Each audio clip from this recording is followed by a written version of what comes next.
Hi everybody, welcome back. In this video, I'll be showing you the procedure on how can you fix character AI app not working. If the character AI app isn't working, you would check for some of the basic steps.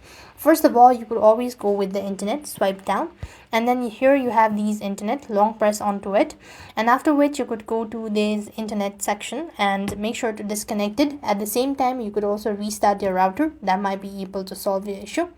If the issue still persists on, you could also try clearing your app cache as well as data. Long press the app, go to the app info section. Here you have app cache, so click on clear cache. Now clearing your storage is going to delete the data, so just exit or just leave it as it is.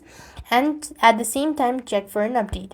So to check for an update, you simply want to type in character AI on the Play Store or on App Store, and you could update it if the update is available.